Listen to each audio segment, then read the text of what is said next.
Okay, hello every peoples. This is FlameAmigo619 here, and if you saw one of my last interviews, I got a really special guest, but I give you two for the price of one. I give you first PierceSmoulder Hello.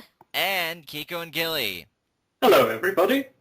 And if you can guess by their voices, these two are the, well, I would consider famous creators and voice actors behind Dr. Hooves and Assistants.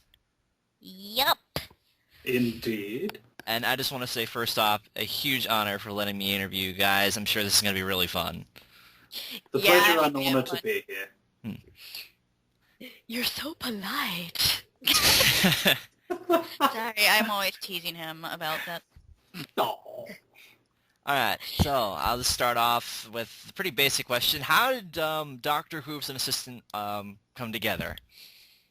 Well, it was kind of my idea. I thought it would be really funny to see what he'd sound like as Dr. Hooves, and we did a little improv thing together that we recorded, which was that first version of just Dr. Hooves and Assistant, which doesn't have any sound effects or anything, and a lot of people really liked it. So we thought it would be fun to actually do it seriously, and started watching the series and of Doctor Who, and we got really into it. So it's a project that we're more excited about than we thought we would be. Alright, your thoughts, Saki? Pretty much the same as Pierce. The only difference is when Pierce came up with the idea, Pierce came to me with this series and wanted to push it with it. So she was saying, Keiko, why don't we do this? You know, it would be a great idea. And I said, yeah, sure, why not? Give it a try. And then we got the results, and then we said, you know what? Let's go. That's when we wanted to push it even further and see how far we could push it. Yep. Alright. Got the whole thing plotted out now, mostly, and we're still putting it together, but it's so fun. Yeah, I'm sure people are still, like, dying to see episode 4. Yep. And it should be out in about 2 weeks, because we're planning on recording it over the weekend. Alright, how did both of you two meet for the first time? Okay, I'll let him explain. Yeah. The best way to describe it is we met in our high school years when it was a group of buddies on the online circle. We were making comics, drawing art, being high school guys, talking latest games that were out for the time, the latest anime. All the hip, cool stuff. But all the... we were just nerding. The best way. Nerd. Yeah, it's a weird story because an old friend of mine used to go on their forum all the time, and they decided they wanted to make a website with like galleries, and they needed artists, and he recommended me to the site, and Keiko happened to be one of the co-owners of the website, so we worked together quite a lot, and we've known each other for about 8 years now. It's been 8 years, I think. Yeah, 8 going on 9. Yep, pretty much. And, we just became friends from there, and even though the site died down, we just stayed friends, and it, progressively we got closer, and it was fun. What goes into the process of making a Doctor Who's an Assistant episode? Do you two, like, animate, or you have help making it? Alright. There aren't any people that are specifically animating working with us. It's mostly just people that volunteer to do some storyboards after it's recorded. As for the process of how we do it, the very first time, the entire thing was actually improv. We just went with an idea. Okay, the doctor shows up and Derpy is right there, or Ditzy as we call her in the thing, but spoilers, she will be called Derpy eventually. And it was first just kind of a role-playing sort of thing, and we just recorded it, and I would go in and edit everything so that it would sound nicer, and he would if either of us needed to re-record lines, I'd just let him know and put those lines in. Like if I thought, okay, this right here could have been a really good joke or it needs to be emoted better, then we just put that, splice it in. And the second episode was a bit harder to piece together because we started going with more of a plot, and as we're going, there's more flesh to a script or an outline. It's not really a script, but an outline saying, this is what needs to happen here, here, here, here. This is a good joke. Try to fit it in somewhere. And then we just record with whatever flows naturally. And that's how it's been since, like, episode 2 going onwards. Pretty much, yeah. If any contribution I can make to the question, it's the voice work. At first we were just doing like improv, so we weren't really focusing much on voice control and voice pitch and voice shift. But as the episodes progressed, we started doing vocal exercises before each of the things to get into character, make and emphasize the emotions where appropriate. Yeah, we even have sometimes trigger words that help us get into character. Like mine, I just have to say muffins, and I'll get the derpy voice. Oh yes, that you have your own trigger word? Oh, my trigger word would have to be like, right, well. Right. Right. Stuff like that. Alright. Are you both fans of Doctor Who? And if so, which is your favorite Doctor? Ooh, That's a definite yes for fans. Favorite, on the other hand, is not a good question to ask because I can't pick. I'm more leaning towards the 9th Doctor, but I do love the 10 and 11 one. And I do watch the 4th Doctor on some off times to see why people love the 4th Doctor, so I also like him. I can't choose.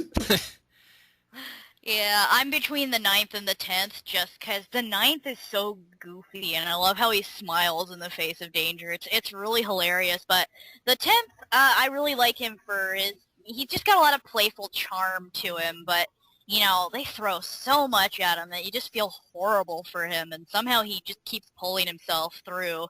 So, so far we just started on the 11th, and it's taking me a little bit to get used to the 11th after being so attached to the 10th. I'm still trying to get over his pompously large forehead. I'm mean, I know. Yeah, I myself have been watching Doctor Who for a while. I started off watching the 11th just to see what all the fuss is about. I have to say, Matt Smith is a very, very different character than I imagined. He's eccentric. He has got the little playful charm that Tennant has. Yeah. And I have also watched, I believe, the 9th, and I'm starting to watch the 10th. And I think probably my favorite Doctor would have to be, I think the 11th so far. Yeah, the 11th is just, he's really childish, and that's what's fun about him, is he's pretty naive and childish about what he does. Which is, again, he's not a bad Doctor. I like him, but he's my least favorite of the 3 new ones so far. But that's because I still haven't seen enough of him yet. Alright. What got you both into voice acting? Keiko, you answer that first because you were kind of doing it before me. Ha. Oh, all right then. What got me into voice acting was at the age of 8, I do believe, I was playing from elementary on to middle school, extra voice characters. Sometimes I was put to do the main role in theatre and stage play. But I sacrificed that over time until I saw the concept of voice acting, where you can do like a voice and just contribute to a character on the screen. And I said to myself, well, I don't want to make that my public, like, mainstream thing. I could do, like, say, extras. And that's pretty much all it has been since. Yeah. For me, ever since I was little, I just really liked mimicking a lot of things. Drawing is actually my strongest hobby, but, throughout a lot of my life, I was always mimicking things like dolphins, geese, voices from various cartoon characters, and I never really, I considered possibly doing fan voices for things, and I've been in a couple of acting classes and musicals, but nothing, it was sort of a side thing that I couldn't really picture myself doing constantly. But when ponies came out and I started seeing, Derpy Hooves, and I noticed there was auditions for a voice thing, I thought, I'm going to try this because it might be fun, and, I might want to actually dedicate a little bit to this, and spent some money on a good microphone and setup, and I'm having a lot of fun with it. Met a lot of people, get to learn a lot as I go. All right, well, that leads nicely into my next question for you, Pierce. Do you consider yourself the definitive Derpy fan voice actress?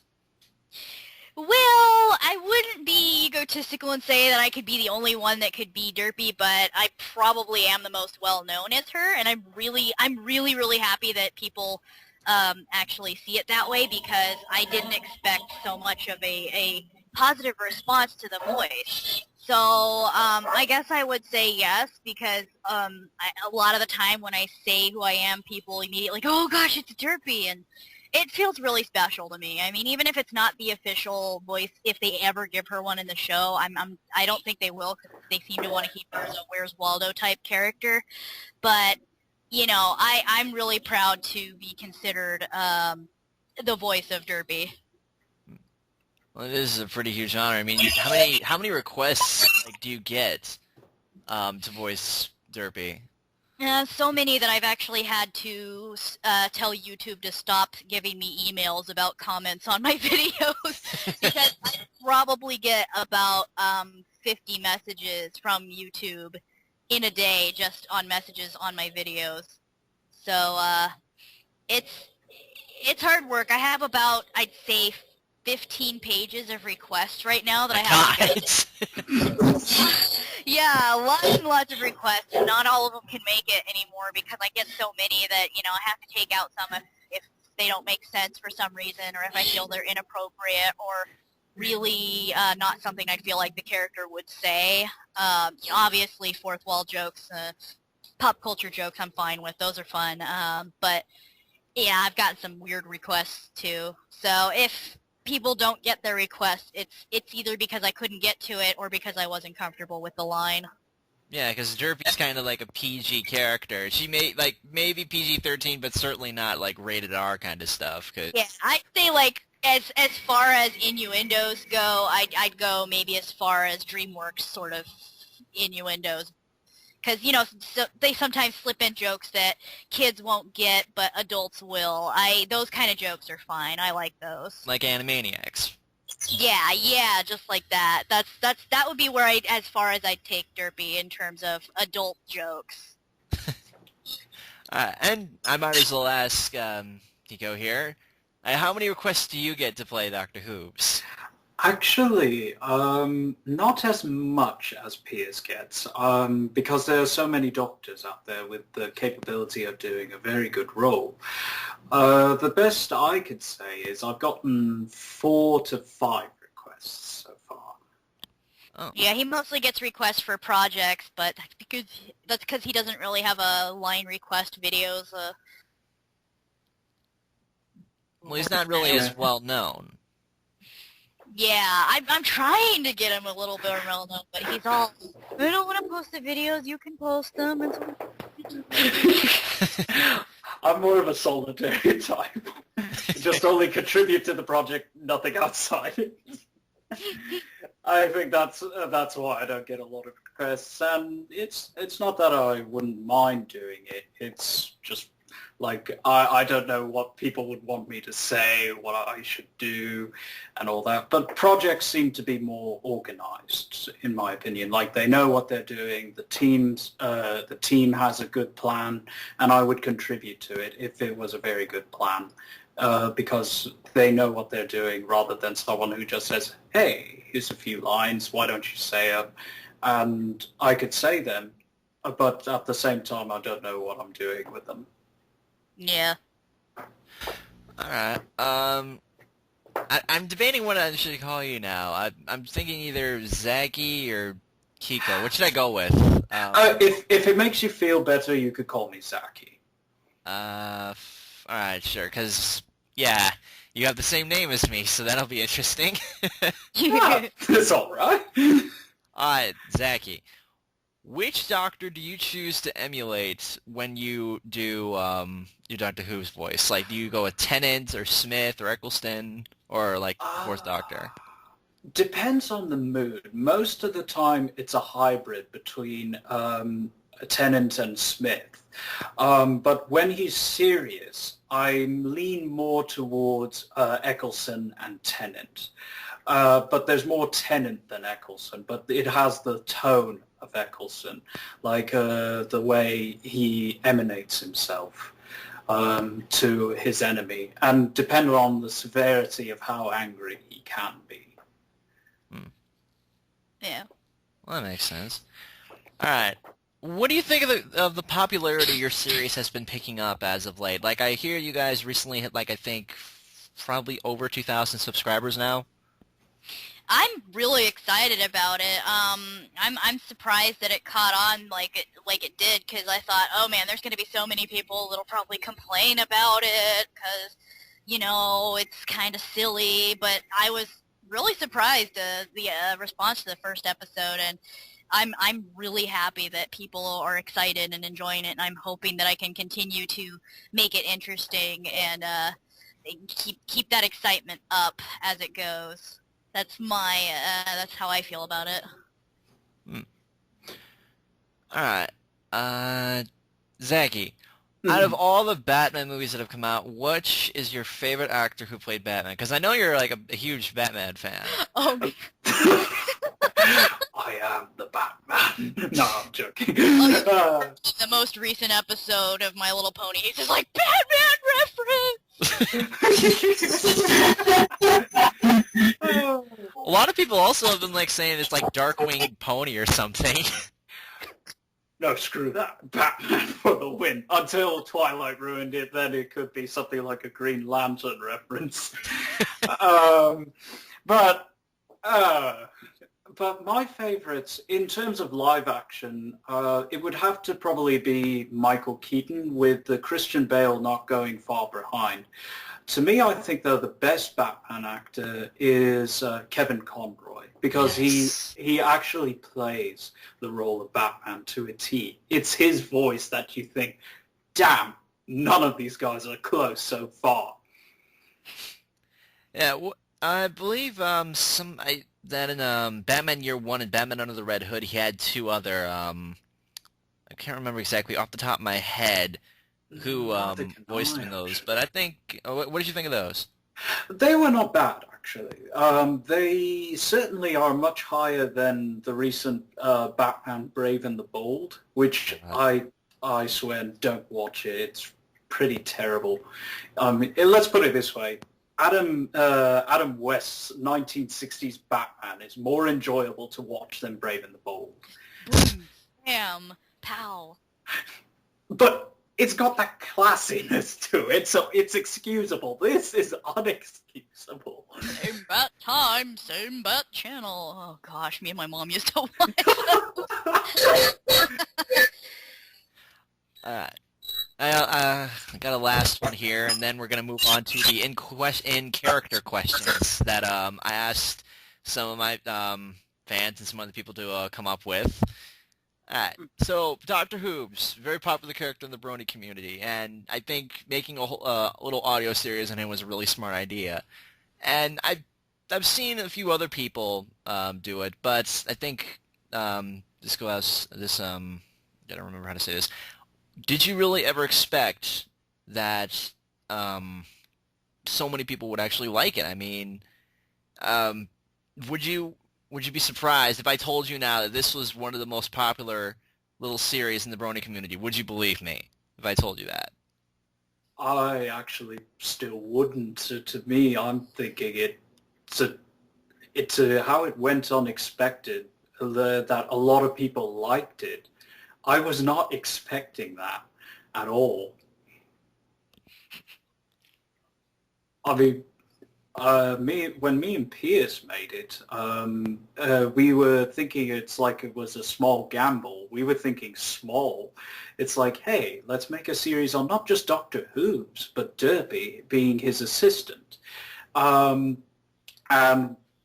at the time, we didn't know how Doctor Who was with people in the Brony community, because a lot of people tend to be in niche groups when there's a small topic involved. Like, say, for example, I was unaware of Doctor Who, and I was also unaware of the popularity of the pony community. So imagine my surprise that I would like to think we played a contributing factor to both fan bases, and the popularity of the series is not because of our show, it's because of the fans of the both series, and conversely learning from this episode two separate sides of the fan bases. And in a sense, we got a huge turnout. And I never expected it, and I still didn't expect it to this day. Every time I mention the numbers of the views on the first episode, it's always surprising. It's like, hey, look, 30,000 view, what? And then I look back now, and it's 83,000, I think, and I'm just blown away. Well, it's an incredibly popular series, I'll say that. Alright, now, on to the in-character questions. Alright, I think I'm going to start out with Derpy. Yay! Okay, so with all of the lovely little fanfics that have been written about you, and I've seen a lot, there's some really messed up ones, and a lot of bronies have decided to pair you up with the Doctor. My question is, do you actually have a crush on him, though? Crush on the Doctor? I mean, no, well, he's a bit silly and, really out there, but I guess he's one of the only ponies that really understands me. But I don't know about crush. I mean, he's nice and all, but he's just so weird. Maybe. It's okay. It's silly. He likes my muffins just like any other pony. It's no big deal. Alright. And the second one now, try to keep up with me on this one. I don't know why one of my friends asked this. Okay, how many derpies does it take to derp a derp herp? I had a question like this earlier, and I would answer, a derp could derp all the derp that she could derp if a derp could... You're good at tongue twisters. Oh, wow. I was expecting you to be just completely blown away by it, but no, that's clever. You're a lot smarter than a lot of other ponies think you are. I try. Alright, and to the Doctor. Right. What's the question? Alright, so I remember I was watching an episode a while ago, and I saw this other pony who looked just like you during the Best Young Flower competition. I think it was during the Sonic Rainboom episode. And this guy had wings and a younger voice, but he still had your cutie mark. So how do you explain that? Yeah, about that. Did you tell them the what we talked about earlier? No, I didn't tell them about that. Why would I say anything about that? Right. Just letting a little bit of a clue. It was me, but I had to do something to myself in order to look the part. You see, there's this great time paradoxical moment that could happen at the fabric of time and space, and if I didn't do that young flyer competition, that entire Sonic Rainboom incident wouldn't have happened. Well, plus the Sonic Rainboom incident in itself is kind of dangerous.